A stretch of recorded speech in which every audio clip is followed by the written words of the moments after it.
Nothing to announce? No, we are still pretty active on free agents and trades. And I know I've been saying that for a while. So I'm trying to think of another exciting way to put it. Well, explain what that means. We're still pretty Yeah, active. I mean, we are, we've been engaged on, I'd say, more outfield than anything else. We've still kicked around bullpen and starters. And, we're still open-minded to some other trades for some other things. So, obviously, I want to give the fans some type of, insights and being more specific, but probably put us in a tough spot from a negotiating standpoint. But we're still active and trying to be creative is probably the best way to put it. What's the chance that the team you have right now is basically going to be your team? Good question. I think it's unlikely that I expect us to add. So I just don't know if that's 1, 2, 3 players.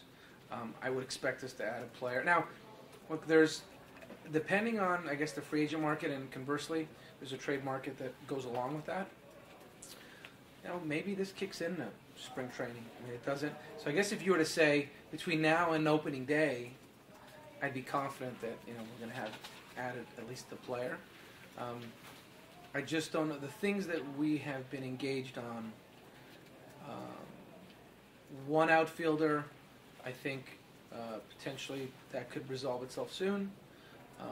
Some other free agents I still think are going to take some time, and some other trades I think could potentially resolve themselves soon. But I could have said that a month ago as well, and then all of a sudden things slow up. So you think free agency could extend into spring training also? Oh yeah, I mean now that's just as I sit here today, just because I still feel like there's a lot of room and time, and just some of the talks and the discussions. There doesn't seem to be any urgency, and that's okay. In past years, I have noticed Super Bowl's done, and the next day things start to move for whatever reason. People feel like it's get ready to go to spring training and so on. So I'll be curious after the Super Bowl's over if things start to move.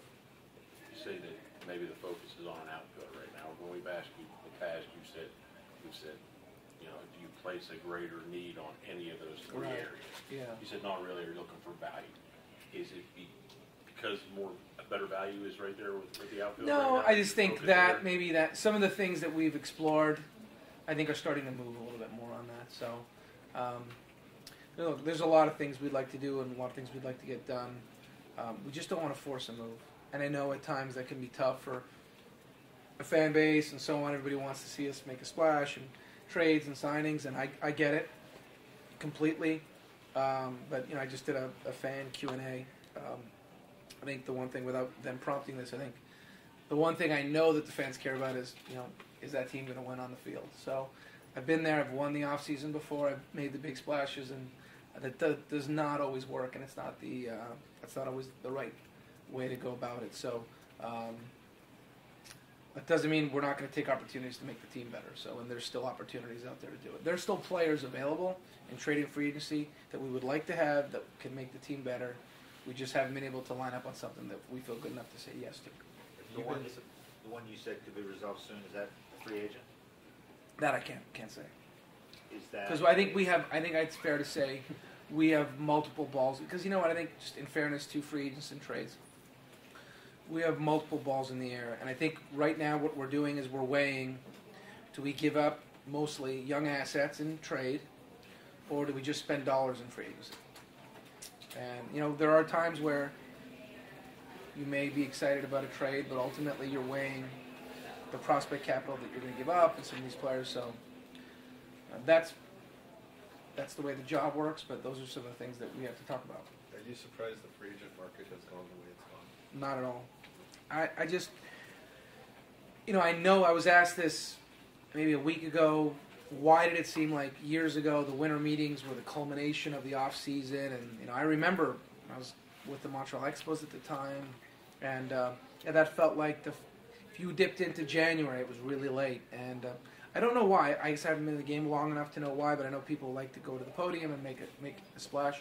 But we've just seen, more than last year before. We've seen some big deals done in March, I remember 7, 8 years ago, Kyle Loesch signed a big deal in March. Jake Arrieta last year, Michael Bourne, and some of those other guys. So I just think people aren't as concerned. I mean, I remember last spring training, I felt like it was the most active we've been in conversations about both trades and free agents, because there were, Alex Cobb signed, Mike Moustakas signed, Greg Holland signed, Jake Arrieta obviously signed. I'm trying to think of some other names, but there was a domino effect that if some of those players were talking to teams, those teams might want to free up payroll and now make a player available in trade, or not have a spot for a player and make a player available in trade. So it was the most active I felt in a spring training in the month of February and March.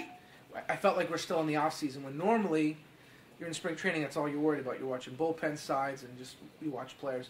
We were still, as a front office, working the free agent trade fronts.